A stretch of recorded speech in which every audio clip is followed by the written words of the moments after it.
하나님의 말씀은 다니엘서 제 3장 13절부터 18절까지 말씀입니다. 다니엘서 제 3장 13절부터 제가 봉독합니다. 느부갓네살 왕이 노하고 분하여 사드락과 메삭과 아벳느고를 끌어오라 말하매 드디어 그 사람들을 왕이 앞으로 끌어온지라. 느부갓네살이 그들에게 물어 이르되 사드락 메삭 아벳느고야, 너희가 내 신을 섬기지 아니하며 내가 세운 금 신상에게 절하지 아니한다 하니 사실이냐? 이제라도 너희가 준비하였다가 나팔과 피리와 수금과 삼햄금과 앙금과 양금과 생황과 및 모든 악기 소리를 들을 때에 내가 만든 신상 앞에서 엎드려 절하면 좋거니와, 너희가 만일 절하지 아니하면 즉시 너희를 맹렬히 타는 풀무불 가운데 던져 넣을 것이니 능히 너희를 내 손에서 건져낼 신이 누구이겠느냐 하니, 사드락과 메삭과 아벳느고가 왕에게 대답해 이르되 느부갓네살이여, 우리가 이 일에 대하여 왕에게 대답할 필요가 없나이다. 왕이여, 우리가 섬기는 하나님이 계시다면 우리를 맹렬히 타는 풀무불 가운데서 능히 건져내시겠고 왕의 손에서도 건져내시리다. 그렇게 하지 아니하실지라도 왕이여, 우리가 왕의 신들을 섬기지도 아니하고 왕이 세우신 금신상에게 절하지도 아니할 줄을 아옵소서. 아멘. 오늘은 옳다 인정하시는 믿음은 여기까지, 이런 제목으로 말씀을 증거하겠습니다. 하나님이 옳다 인정하는 믿음의 수준이 있다는 겁니다. 하나님이 인정하는 믿음의 수준은 여기까지다. 이 믿음의 수준을 잘 이해하시고 여기까지 이르러서 하나님의 기쁨이 되면 좋겠습니다. 오늘 말씀은 우리가 참 많이 들었던 말씀이고 아마 성경 가운데서도 가장 많이 들었던 말씀 중에 한 말씀이 아니겠는가, 그렇게 생각합니다. 그러나 많이 들었지만 많이 들은 것과 또 이대로 사는 것은 참 차이가 많이 나는 것 같습니다. 들은 것이 중요한 것이 아니라 사는 게 더 중요합니다. 왜냐하면 하나님은 사는 것을 보시기 때문에 그렇습니다. 오늘 한 번 더 들어보시고 듣는데 아는데 마음을 두지 말고 사는데 한번 마음을 두면 좋겠다, 그런 생각이 듭니다. 오늘 말씀을 전해보면 느부갓네살 왕, 바벨론 왕이죠. 왕이 바벨론 그 큰 땅 가운데 특별히 두라라는 곳에, 두라라는 평지에 큰 신상을 세웠습니다. 그 신상도 금으로 세우는데 어마어마한 신상을 세웠습니다. 높이가 60규빗이고요 넓이가 6규빗이었죠. 60규빗은 한 규빗이 45cm니까요 60규빗이면 계산해 보십시오. 27m쯤 되고요. 금으로 만든 신상이 27m 높이가 되고 또 넓이는 2.7m쯤 됩니다.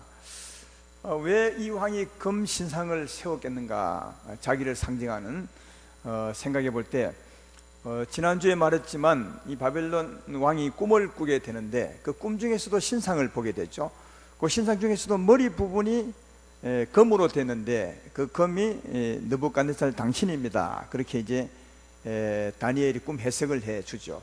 그래서 아마 그 금 신상을 만든 것이 아니겠는가, 그렇게 생각합니다. 그래서 드디어 금 신상을 완성하여 세우시고 낙성식을 하게 됩니다. 낙성식이 무슨 말인지 알죠? 다 세우고 난 후에 기념식을 하는 겁니다. 모든 만조백관을 다 불러 모았습니다. 바벨론의 총독들과 지방의 관원들까지 다 불러 모았는데 거기는 다니엘의 세 친구 사드락과 메삭과 아벳느고도 지방의 관원이었으니까 다 이제 오게 되었습니다. 그리고 이제 신상을 세우고 왕이 선포자를 대리 선포자를 통해서 백성들에게 선포합니다. 앞으로 나팔과 큰 악기를 불게 될 텐데 그때는 모든 사람이 이 신상에게 절해야 될 것이라. 만약 절하지 않으면 이 신상 옆에 있는 이 뜨거운 풀무불에 누구든지 집어넣을 것이라, 그렇게 했습니다. 그리고 그 선포한 후에 드디어 나팔 소리가 크게 울려 퍼졌습니다.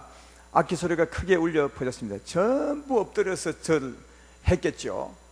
그 수많은 백성이 엎드려 절을 했는데, 거기서 끝난 것이 아니라 그 후에 어떤 일이 있었냐 하면, 그 바벨론의 본토 사람 중에 몇 사람이 왕을 찾아왔습니다. 그 식장에서요, 찾아와서 말하기를, 왕이여, 당신이 세우신 지방의 고관으로 세운 사드락과 메삭과 아벳느고, 이 세 사람은 우리가 다 절할 때 절하지 않았습니다.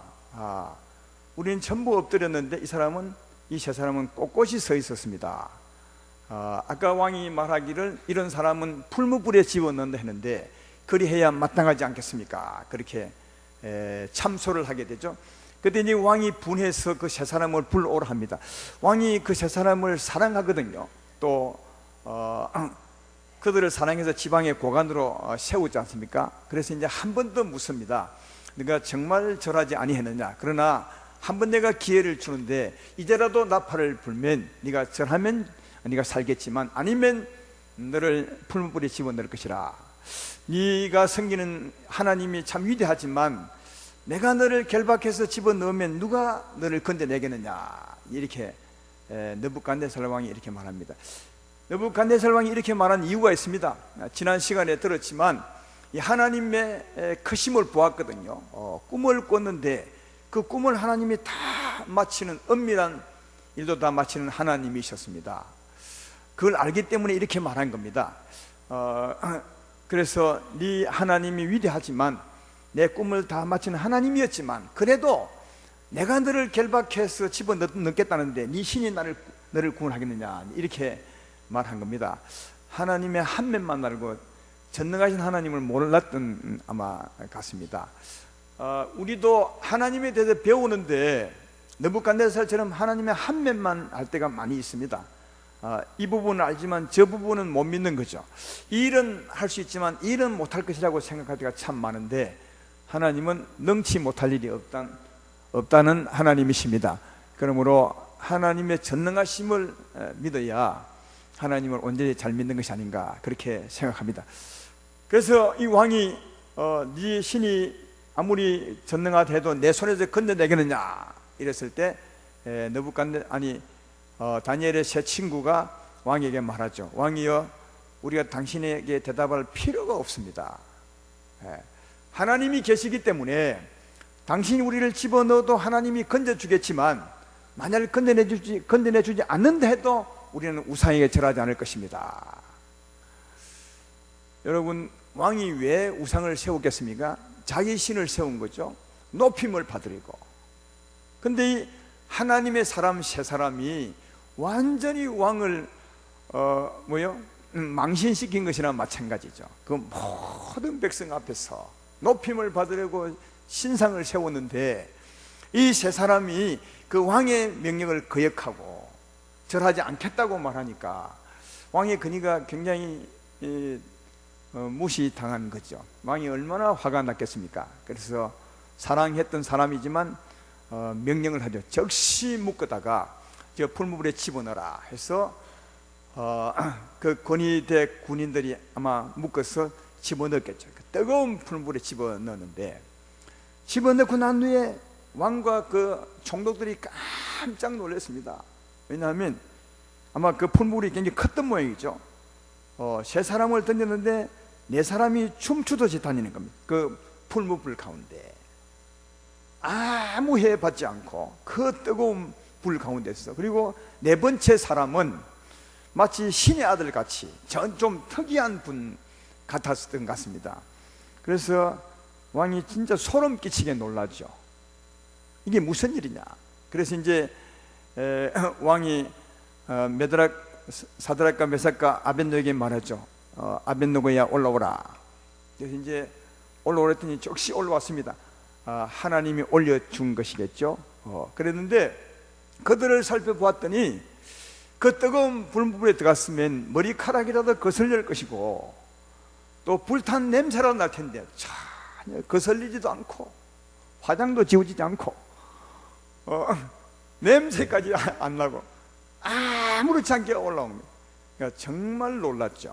그래서 이 모습을 보았던 왕이 이렇게 말합니다. 오늘 본문 뒤에 28절부터 느부갓네살이 말하여 이르되 사드락과 메삭과 아벳느고의 하나님을 찬송할지로다. 그가 그의 천사를 보내어 자기를 의뢰하고 그들의 목숨을 바쳐 왕의 명령을 거역하고 그 하나님 밖에는 다른 신을 섬기지 아니하며 그에게 절하지 아니한 종들을 구원하셨도다. 그러므로 내가 이제 조서를 내리노니 각 백성과 각 나라와 각 언어를 말하는 자가 모두 사드락과 메삭과 아벳느고의 하나님께 경솔히 말하거든 그 몸을 쪼개고 그 집을 거름투로 삼을지니 이는 이같이 사람을 구원할 다른 신이 없음이니라 하더라. 왕이 드디어 사드락과 메삭과 아벳느고를 바빌론 지방에서 더욱 높이니라. 그렇게 말합니다. 사랑하는 아름다운 교회 성도 여러분, 이 사건을 통해서 나타난 결과, 드러난 결과가 뭐죠? 딱 두 가지입니다. 하나는 하나님이 나타난 것입니다. 정말 놀랐을 것입니다. 여러분이 이게 이 현장에 있다고 생각해 보시오. 얼마나 놀랐겠습니까? 왕도 놀라고 관원들도 놀라고 아마 다니엘과 제 친구들도 놀랐을 겁니다. 얼마나 놀랐겠습니까? 전부 하나님을 경외하죠. 이 하나님을 높이고 찬송하고 이 같은 하나님이 없다고 찬송합니다. 아마 다니엘의 제 친구들도 하나님을 더욱 경외했으리라 생각합니다. 그리고 또 하나 된 결과가 뭐냐면 이 믿음의 사람들, 하나님의 종들이 높임을 받았다는 것입니다. 이 일 후에 느부갓네살 왕이 이 세 사람을 더욱 높이니라, 그렇게 해서 높임을 받았다 하는 겁니다. 느부갓네살은 자기 신상을 세우고 자기가 높임 받으려고 했어요. 신상이 높임을 받고 그로 말미암아 자기가 높임을 얻으려고 했는데 이 하나님의 사람으로 말미암아 완전히 신상도 땅에 떨어지고 또 왕의 근위도 아무 것이 아닌 듯 되어 버렸습니다. 오직 하나님이 높임을 받고 그의 종들이 높임을 받았던 것을 볼 수가 있습니다. 제 말 이해되면 아멘 합시다. 이 일 후에 이 우상에게 절한 사람이 있었겠습니까? 우상에게 절하게 하고 이 왕이 그 절을 받으려고 했는데 이 일 후에 우상에게 절한 사람이 있었겠냐고요. 왕도 절하지 않았을 것이고 그 백성들도 우상을 아주 우습게 보았을 것이고 하나님이 높임을 받고 또 하나님을 높였던 그 믿음의 하나님의 종들이 높임을 받은 것을 볼 수 있다. 이 크고 엄중한 일의 결과는 하나님 높임을 받고 하나님의 종이 높임을 받았다 하는 겁니다. 무엇으로 말미암아? 딱 한 가지면 그 믿음의 종들, 아니 종들의 믿음으로 말미암아 된 거죠. 믿음의 행동으로 말미암아 된 거죠. 이 믿음의 종들, 하나님의 사람들도 이 엄중한 왕의 명령 앞에 얼마나 두려웠겠습니까? 너무 두려워서 무서움으로 목숨이 아까워서 다른 사람처럼 절했다면 아무 일이 안 일어나죠. 다른 사람처럼 하나님의 사람일지라도 절하면 우상을 섬기면 아무 일이 안 일어날 거 아니겠습니까? 그냥 똑같죠. 우상이 높임을 받을 것이고 왕이 높임을 받았을 것입니다. 그러나 이 사람들은 달랐습니다. 우상에게 절하지 않고 그래서 이 사람들의 믿음의 대단한 행동으로 말미암아 하나님이 크게 나타났던 것을 발견해 볼 수가 있다 하는 겁니다. 그러나 한번 생각해 보면 이렇게 믿기가 정말 쉽지 않겠죠. 우리 이런 말씀을 볼 때 그냥 아무 생각 없이 그랬구나, 참 위대하네 이렇게 생각하는데 우리가 그 현실에 한번 들어가 보자고요. 큰 신상을 세우고 풀무불을 옆에 뜨겁게 불 피워놓고 왕이 명하기를 여기 절하지 않으면 이 풀무에 집어넣을 것이라. 전부 절하는데 거기 나는 절하지 않겠소, 나는 하나님만 섬길 것이요 하고 꼿꼿이 서 있기가 얼마나 힘들겠냐고요. 자기 목숨보다 하나님을 사랑하는 거죠. 여러분, 이게 믿음이라는 거죠. 이 믿음이 하나님이 역사하신다. 근데 믿음은 여기까지가 아니에요. 더 나가야 되는 겁니다. 이 일 후에 꼿꼿이 서 있던 그 후에 이들은 잡혀가게 되고 결박을 당하게 되고 드디어 풀무불에 던져지게 되죠. 그죠? 그래도 하나님을 시인하는 거예요. 그래도 우상에게 절하지 않는 것, 여기까지가 믿음이라는 거예요.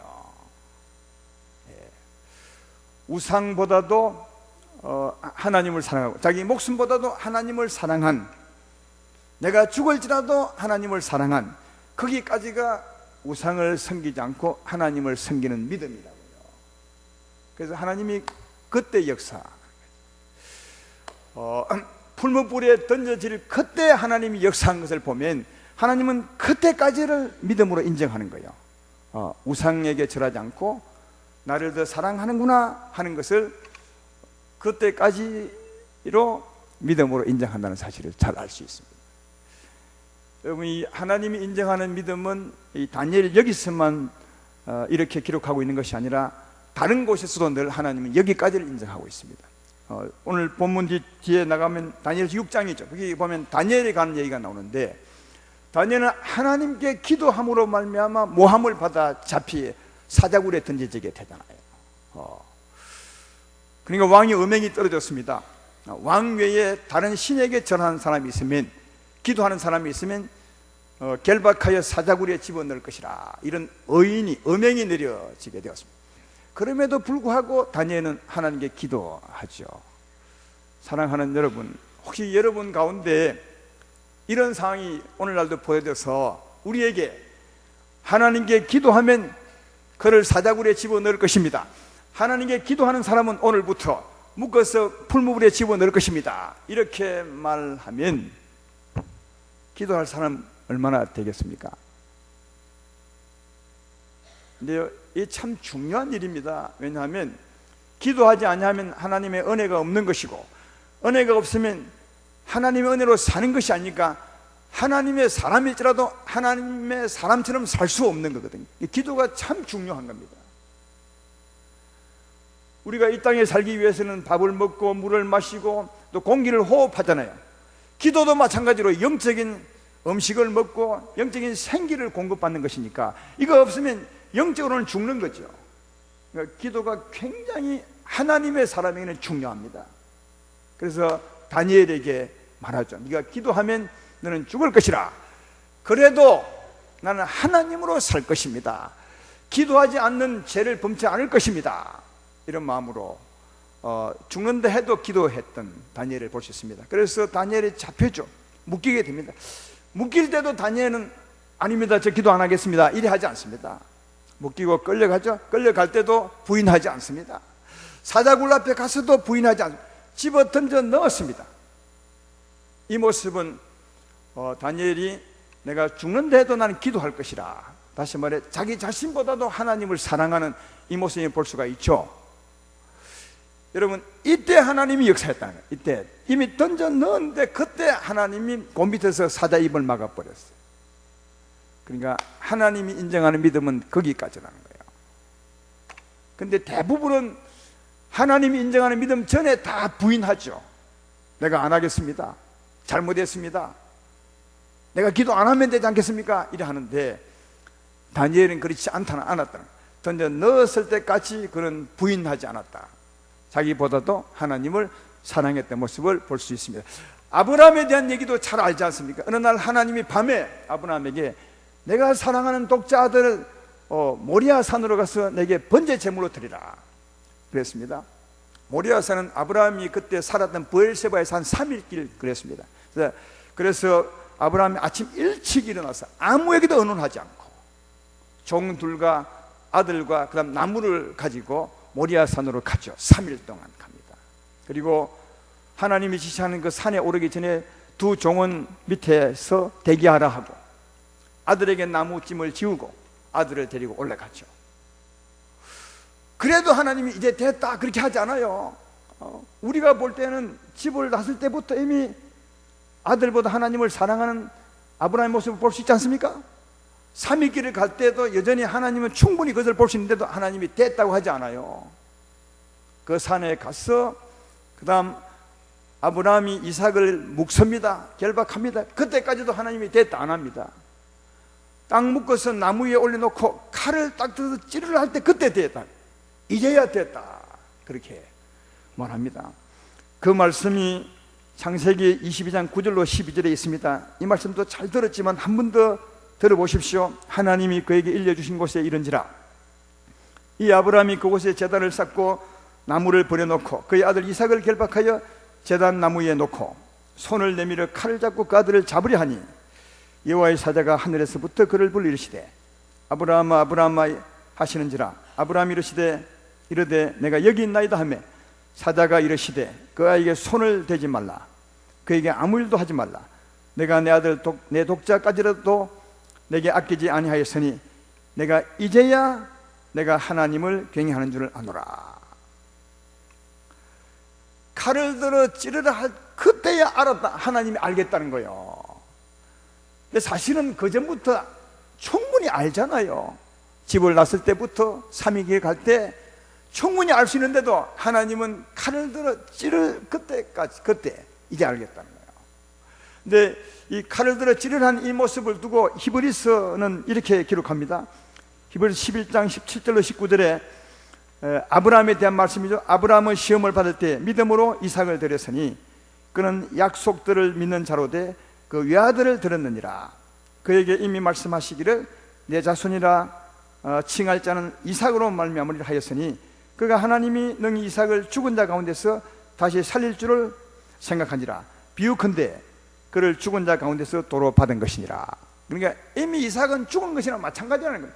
아브라함이 찔른 것이나 마찬가지라는 거예요. 그러니까 하나님이 이미 찔렀다고 생각할 때 그때 그만두라 한 거죠. 이걸 보고 네가 내 명령을 듣고 네 아들을 죽였으니, 죽은 것이나 마찬가지라 그러죠. 죽였으니 이제야 네가 아들보다 나를 더 사랑한 줄 알겠다. 여기까지가 하나님이 인정하는 믿음이라는 거예요. 여기까지가 우상보다 나를 더 사랑하는 것으로 알겠다는 것입니다. 여기까지가 네 자신보다 나를 더 사랑하는 것으로 알겠다는 거예요. 여기까지가 네 자식보다 나를 더 사랑하는 것으로 알겠다는 거예요. 우리는 믿음을 굉장히 간단하게 생각하는데, 그리고 가다가 금방 부인해버리고 내 손해볼까 싶었어. 많은데 하나님께서 인정하는 믿음이 아닌 거다. 아셔야 돼. 이것을 보면 하나님은 늘 우리와 함께 계십니다. 그리고 우리 모습을 다 지켜보고 계신 거죠. 아브라함에게 말씀하시고 다 지켜보고 계신 겁니다. 오늘 다니엘의 세 친구에게 다 지켜보고 계십니다. 처음부터 다 보고 계십니다. 네. 자기 목숨 위협을 받을 때도 나는 죽을전정 그리하리 아니하실지라도 하나님을 사랑할 것, 다 하나님이 다 듣고 계십니다. 지켜보고 계십니다. 그 지내서 자기 말처럼 진짜 죽을 행편이 될 때도 딱 지켜보고 계시다가 하나님이 딱 옳다 인정할 그때 이젠 됐다 이렇게 하는 분이심을 알 수 있습니다. 이젠 됐어. 이젠 정말 네가 나를 사랑하는구나. 이젠 우상에게 절하지 않은 사람이고 네가 이젠 나를 더 사랑하는구나. 이렇게 하나님 인정할 그때 이젠 됐다고 하나님이 역사하는 거예요. 그러니까 하나님이 옳다 인정하는 수준이 있는 겁니다. 그때까지 이 믿음을 지킬 때 하나님이 역사합니다. 그때 그 전에 역사 절대로 안 합니다. 성경도 다른 곳에서도 그렇게 말합니다. 야고보서 1장 12절에 이런 말씀이 있죠. 시험을 참는 자는 복이 있나니 이런 시련을 견뎌낸 자가 주께서 자기를 사랑하는 자들에게 약속하신 생명의 멸류관을 얻을 것이기 때문이라. 이건 지금 이제 바뀌어진 성경이죠. 이 말은 우리가 막 무슨 말인지 이해가 안 됐죠. 전의 성경이 훨씬 이해가 잘 됩니다. 전의 성경을 제가 읽어볼게요. 한번 들어보십시오. 시험을 참는 복이 있나니 이는 이것에 옳다 인정하심을 받은 후에 주께서 자기를 사랑하는 자에게 약속하신 생명의 멸류관을 얻을 것이기 때문이라. 그렇게 말합니다. 그러니까 하나님이 옳다 인정하시는 믿음의 수준이 있다는 거예요. 그때 하나님이 역사하사 생명의 멸류관을 준다는 거예요. 예. 여러분 이 말씀이 더 이해하기 훨씬 쉬운 겁니다. 하나님이 우리를 딱 지켜보고 계시다가 그래 네가 정말 나를 사랑해 옳다 이젠 됐어. 아브라함에게 이젠 칼 찌르지 마, 됐어 이제. 그리 했던 것처럼 옳다 인정하시는 믿음이 있다는 것을 알 수 있습니다. 이게 생명의 멜류관은 이기는 자에게 주는 정표 같은 거죠. 합격증 같은 겁니다. 고등학교 다니다가 이젠 그 대학교 입시 시험을 치잖아요. 그러면 그 합격이 되면 합격 정서를 주죠. 합격 정서, 합격증을 주죠. 이 멜류관은 그와 같은 겁니다. 또 우리 회사 다니다가 진급 시험을 보게 되면, 군대도 마찬가지인데 진급 시험에 합격되면 합격증을 주죠. 이게 이 멜류관과 같은 겁니다. 군대는 계급장로 딱 달아줍니다. 계급장로 딱 달아주죠. 그러니까 이 멜류관이라는 말은 네가 이제야 우상보다 나를 더 사랑하는 사람이 되었다 하는 합격증서입니다. 네 자식보다 나를 진짜 사랑하는구나, 그 합격증서를 주는 거죠. 이제 됐다. 이게 멜류관입니다. 그런데 여기 보면 생명의 멜류관이라 하며, 생명, 그러니까 세상에서 합격을 되면 종이 한 장 주죠. 합격증서, 뭐 입학증서 이렇게 주는데, 하나님은 종이를 주는 것이 아니라 생명을 주는 거죠. 그러니까 이 생명이라는 말은 하나님의 사랑을 주고 하나님의 능력을 주고 하나님의 지혜를 주는 거죠. 그래서 그 합격된 것에 충분히 맞게 살아갈 수 있도록 만들어 주는 겁니다. 여러분, 종이를 받았습니다. 진급 시험 합격됐다고요. 그러나 그 종이 받았다고 그 종이가 그 진급된 것에 합당하게 살게 만들지는 않습니다. 종이가 지혜도 아니고 능력도 아니고 생명도 아닙니다.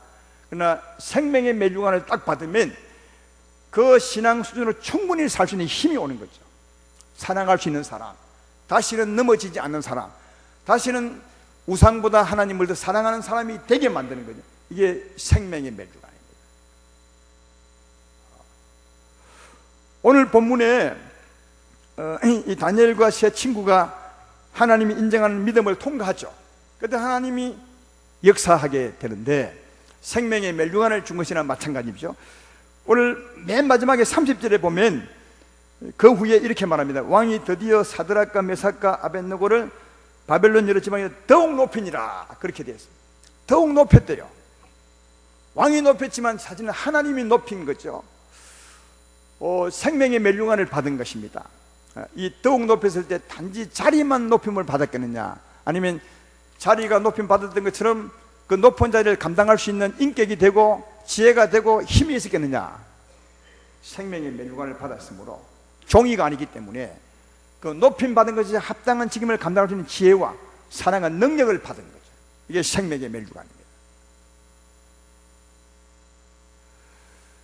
아브라함도 마찬가지죠. 이제야 네가 나를 사랑하는 사람이 된 줄 알겠다, 이렇게 말하죠. 이제야.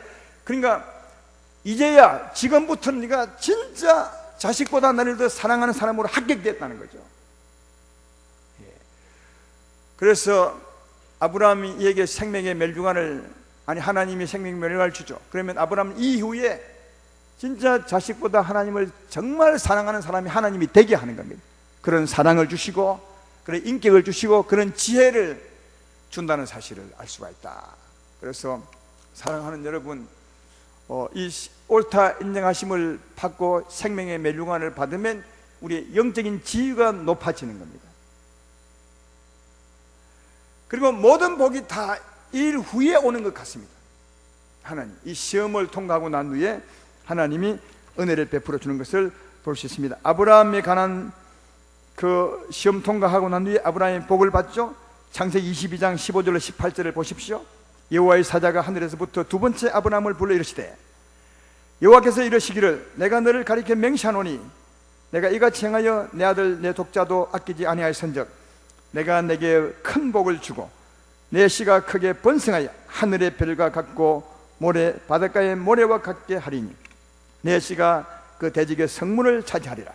또 내 씨로 말미암아 천하 만민이 복을 받으리니 이는 내가 나의 말을 준행하였음이라 하셨더라. 하나님의 시험을 통과했더니 생명의 멜류관을 줄 뿐 아니라 영적 지혜를 높여줄 뿐 아니라 그에 걸맞는 복을 하나님이 주시는 거예요. 그러니까 여러분, 진짜 믿음으로 사는 게 얼마나 중요한지 모릅니다. 오늘 이 사건을 통해서 복받은 사람은 딱 한 사람입니다. 하나님의 믿음의 사람들입니다. 그들이 복을 받았습니다. 굉장한 어려운 일이 다가왔는데, 목숨을 잃을 만한 일이 다가왔는데, 그들이 하나님을 믿었더니 하나님께 축복을 받고, 하나님께 복을 받고, 영적 지위도 높아지게 되고, 이게 이러면 하나님 나라의 최고의 복 아니겠습니까? 그 복을 받은 사람은 그 어느 누구도 아니라 믿음의 사람들이었음을 볼 수가 있습니다. 그러므로 사랑하는 여러분, 우리에게 다가오는 일이 어려운 일일지라도 하나님을 믿음으로 살아보십시오. 그러면 하나님이 인정하실 때 우리는 큰 복을 받게 된다는 사실을 알 수가 있습니다. 영적 지위가 높아지게 되고, 또 그에 걸맞는 삶을 살 수 있는 자가 되고, 이 세상의 복도 그로 말미암아 온다는 사실을 알 수가 있습니다. 믿음으로 살아가심으로 이런 복을 받게 되기를 주의 이름으로 축원합니다. 그리고 또 하나 우리가 안심할 수 있는 것은, 믿음으로 살아갈 때 하나님이 보고 계신 한 절대로 우리가 어려움 당하지 않게 합니다. 하나님 역사는 절대로 늦지 않습니다. 늦은 적이 없습니다. 결박하여 풀무불에 집어넣는데 하나님이 조금만 느리거나, 하나님이 죄송합니다 화장실을 가졌겠거나 이래 하면 절대로 건질 수 없습니다. 하나님은 그런 분이 아니십니다. 절대로 안 넣습니다. 얼마나 안 넣습니까? 얼마나 정확한지 보십시오. 묶어서 집어넣었는데 분명히 던졌습니다. 그런데도 거슬리지도 않고 타지도 않고 냄새까지. 그러니까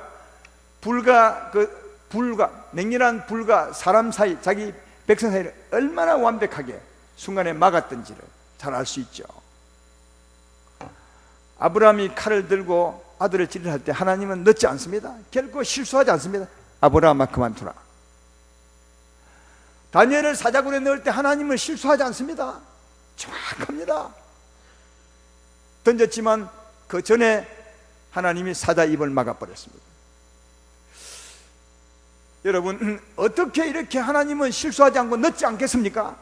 왜 이럴 수 있습니까? 하나님은 다른 데 계실 것이 아니라 우리와 함께 계십니다. 여러분과 함께 계십니다. 그분은 전능합니다.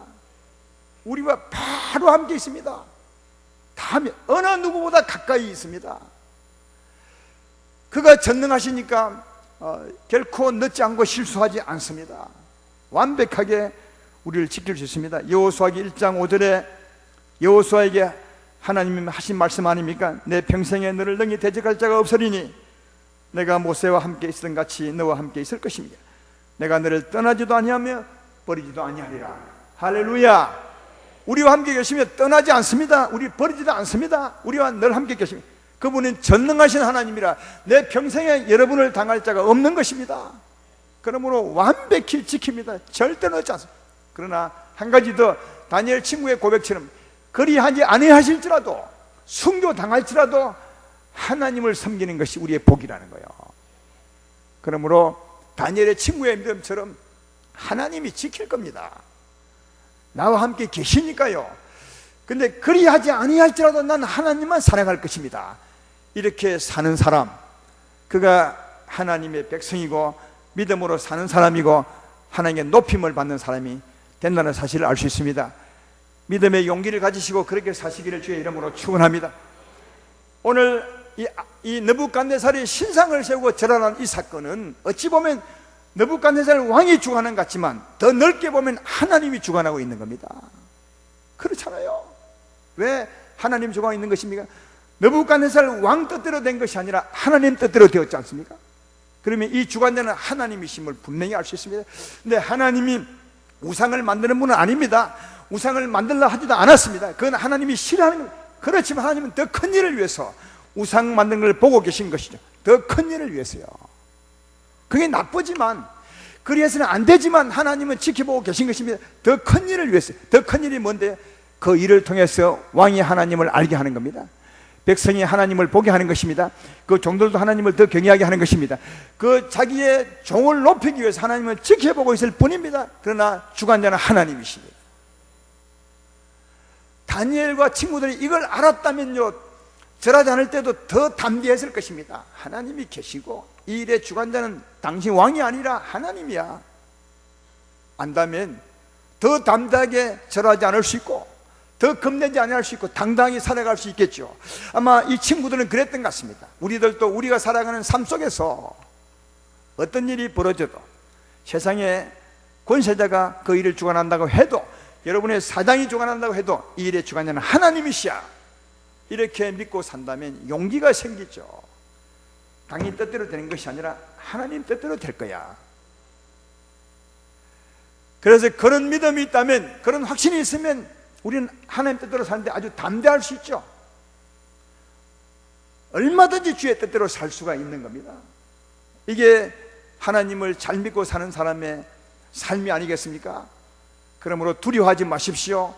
삶의 주관자는 하나님이십니다. 하나님이 곁에 지켜보고 계십니다. 하나님의 뜻을 따라 사시면 하나님이 반드시 옳다 인정하실 때 개입하십니다. 여러분이 해봤지 않게 하십니다. 여러분을 높이려고 그리 한다는 사실을 기억하시고 믿음으로 사셔야 합니다.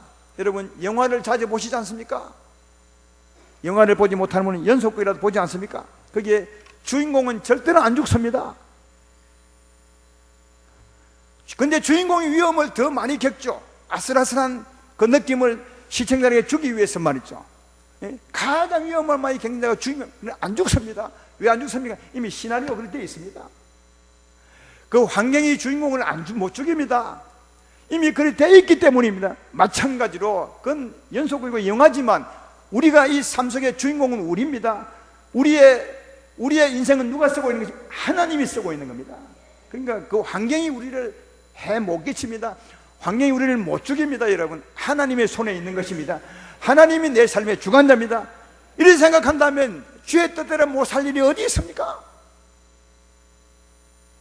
믿음의 용기를 가지십시오. 하나님이 계십니다.